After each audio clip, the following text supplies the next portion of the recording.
নমস্কার। অতীত, বর্তমান, ভবিষ্যতের আজকের পর্বে আপনাদের সবাইকে স্বাগত জানাই। মার্কিন প্রেসিডেন্ট ডোনাল্ড ট্রাম্পই একমাত্র ব্যক্তি যিনি সারা বিশ্বকে বারবার বলেছেন যে ভারত তার চিরকালীন দীর্ঘকালীন মিত্র রাশিয়া থেকে তেল কেনা বন্ধ করার পরিকল্পনা করছে। আন্তঃমহাদেশীয় এই দেশটির পররাষ্ট্র মন্ত্রণালয় থেকেও এই একই কথা বলা হয়েছে। ট্রাম্প গত সপ্তাহে নয়াদিল্লির সাথে একটি কাঠামোগত বাণিজ্য চুক্তি ঘোষণা করার সময় দাবি করেছিলেন যে ভারত রাশিয়া থেকে অপরিশোধিত তেল না কিনতে সম্মত হয়েছে। মার্কিন যুক্তরাষ্ট্র অভিযোগ করেছে যে রাশিয়া তেল বিক্রি থেকে যে প্রাপ্ত অর্থ সেটাকে ইউক্রেনের যুদ্ধে ব্যবহার করছে। ট্রাম্প ছাড়া আর কেউ এই দাবি করেনি যে ভারত রাশিয়া থেকে তেল কেনা বন্ধ করার পরিকল্পনা করেছে। এমনটাই বক্তব্য রাখছেন আবার রাশিয়ার পররাষ্ট্রমন্ত্রী সার্গেই ল্যাভরভ। এটা বিশ্বাস করার কোনো কারণ নেই যে রাশিয়া ভারত চুক্তি ঝুঁকির মধ্যে রয়েছে।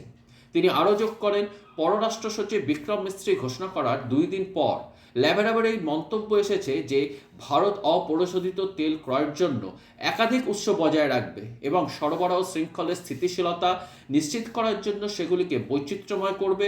জাতীয় স্বার্থে ক্রয়ের জন্য নির্দেশিকা ফ্যাক্টর থাকবে। ভারতের পররাষ্ট্রমন্ত্রী এস জয়শঙ্কর ভারতের অগ্রাধিকার এবং জনগণের স্বার্থে তিনি বলেছেন, ভারত সরকার প্রথমে দেশের মানুষের স্বার্থ দেখে। ভারত বিশ্বের তৃতীয় বৃহত্তম তেল আমদানিকারক দেশ। সস্তা তেল পাওয়া গেলে তা কেনা ভারতের অর্থনীতির জন্য অত্যন্ত জরুরি। ইউরোপের দ্বৈত মানদণ্ড নিয়ে প্রশ্ন জয়শঙ্কর বারবার বলেছেন, যখন ইউরোপীয় দেশগুলো নিজেরা রাশিয়া থেকে গ্যাস ও জ্বালানি কিনছিল তখন ভারতকে উপদেশ দেওয়া ঠিক নয়। তার ভাষায়, Europe has to grow out of the mindset that Europe's problem are the world's problem. Russia তেল কেনা আন্তর্জাতিক আইনভঙ্গ নয়। তিনি আরও স্পষ্ট করে বলেছেন, রাশিয়া থেকে তেল কেনা কোনো নিষেধাজ্ঞা ভঙ্গ নয়, কারণ ভারত জাতিসংঘের অনুমোদিত নিষেধাজ্ঞা ছাড়া একতরফা নিষেধাজ্ঞা মানতে বাধ্য নয়। তেল কেনা কমানোর প্রশ্নে অবস্থানে ভারত বলেছে, যদি বাজার পরিস্থিতি পরিবর্তন হয় এবং বিকল্প সস্তা উৎস পাওয়া যায় তবে স্বাভাবিকভাবেই আমদানি প্যাটার্ন বদলাবে, কিন্তু রাজনৈতিক চাপে নয়, বরং অর্থনৈতিক বাস্তবতার ভিত্তিতেই সিদ্ধান্ত নেওয়া হবে।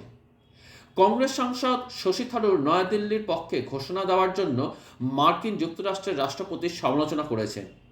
এনআইএর সাথে কথা বলার সময় থারুর রাষ্ট্রপতি ট্রাম্পকে ভারতের সিদ্ধান্তগুলি বিশ্বের কাছে ঘোষণা না করার জন্য অনুরোধ করেছেন, কারণ নয়াদিল্লি ওয়াশিংটন ডিসির পক্ষ থেকে কিন্তু কোনো কথা বলে না। শশী থারুর বলেন, আমি আসলে মনে করি না যে ট্রাম্পের ভারতের সিদ্ধান্তগুলি সম্পর্কে ঘোষণা করা উপযুক্ত। আমার মনে হয় ভারত তার সিদ্ধান্তগুলি সম্পর্কে ঘোষণা করবে। আমরা বিশ্বকে বলি না যে ট্রাম্প কি করবে বা অন্যান্য দেশগুলো কি করবে। আমার মনে হয় ট্রাম্পের বিশ্বকে বলা উচিত নয় যে ভারত কি করবে। ভারতের জ্বালানি নিরাপত্তা বা উৎস নিশ্চিত করার ক্ষেত্রে সরকার বেশ কয়েকবার প্রকাশ্যে বলেছেন যে $1.4 বিলিয়ন জ্বালানি নিরাপত্তা নিশ্চিত করা ভারত সরকারের সর্বোচ্চ অগ্রাধিকার। এই কথাটি বলেছেন আমাদের বিদেশ মন্ত্রণালয়ের মুখপাত্র রণধীর সিং জয়সওয়াল। তিনি আরও যোগ করেন যে ভারত ও রাশিয়ার মধ্যে সমস্ত চুক্তি ট্রাম্প প্রশাসনের সাম্প্রতিক পদক্ষেপের দ্বারা প্রভাবিত হয়নি। 2025 সালের আগস্টে রাশিয়া থেকে তেল কেনার জন্য ট্রাম্প ভারতের ওপর আরোপিত অতিরিক্ত 25% শুল্ক প্রত্যাহার করার পর যুক্তরাষ্ট্র জানিয়েছেন যে ভারত রাশিয়া তেল ক্রয় সরাসরি বা পরোক্ষভাবে পুনরায় শুরু করছে কিনা তা পর্যবেক্ষণ করবে এবং এটি নির্ধারণ করবে যে আবার 25% শুল্ক আরোপ করা হবে কি হবে না। রাশিয়া অপরিশোধিত তেল ক্রয় থেকে ভারতকে বিরত রাখার চেষ্টা করার জন্য আমেরিকার বিরুদ্ধে তার তীব্র সমালোচনার ধারাবাহিকতা ল্যাভরভের সর্বশেষ মন্তব্য। এর আগে তিনি আমেরিকাকে রাশিয়ার তেল ক্রয় থেকে বিরত রাখার চেষ্টা করার অভিযোগ এনে বলেছিলেন যে ওয়াশিংটন বিশ্বব্যাপী অর্থনৈতিক আধিপত্যের লক্ষ্যে পূরণের জন্য শুল্ক নিষেধাজ্ঞা এবং সরাসরি নিষেধাজ্ঞা সহ বিস্তৃত জবরদস্তিমূলক ব্যবস্থা ব্যবহার করছে।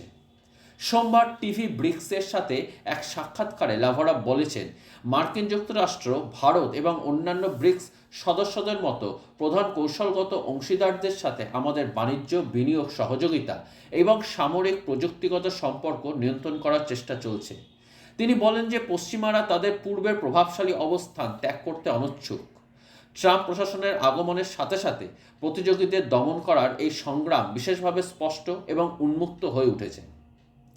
লাভরভ আরও বলেছেন যে আমেরিকার লক্ষ্য ইউরোপ সহ মহাদেশ জুড়ে সমস্ত নেতৃস্থানীয় দেশগুলির জন্য সমস্ত জ্বালানি সরবরাহ রুট নিয়ন্ত্রণ করা, যেখানে তারা নর্থ স্ট্রিম পর্যবেক্ষণ করবে, পাইপলাইন, ইউক্রেনীয় গ্যাস পরিবহন ব্যবস্থা এবং টার্ক স্ট্রিম পাইপলাইন সব কিছুই আমেরিকা নিয়ন্ত্রণ করবে। অর্থাৎ আমেরিকা সমগ্র বিশ্বের উপর নিজের দাদাগিরি ফলাবে।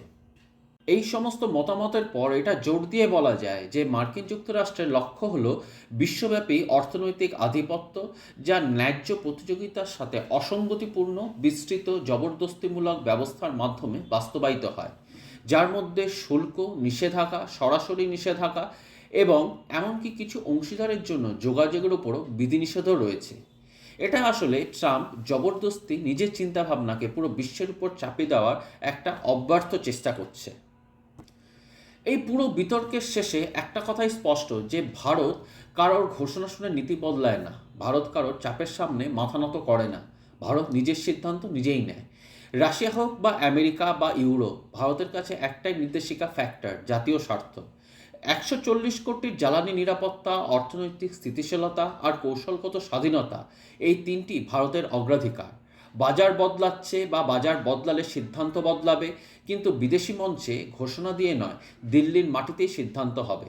আজকের বিশ্বের শক্তি মানেই প্রভাব, জ্বালানি মানেই কূটনীতি, আর সেই খেলা ভারত কারোর অনুসারী নয়, একজন স্বতন্ত্র শক্তি। শেষ কথা একটাই, ভারত চাপের রাজনীতি মানে না, ভারত মানে নিজের স্বার্থের রাজনীতি। ভারত সিদ্ধান্ত নেয় দিল্লিতে, ওয়াশিংটনে নয়। ধন্যবাদ। ভিডিওটি ভালো লেগে থাকলে লাইক, শেয়ার এবং সাবস্ক্রাইব অবশ্যই করবে।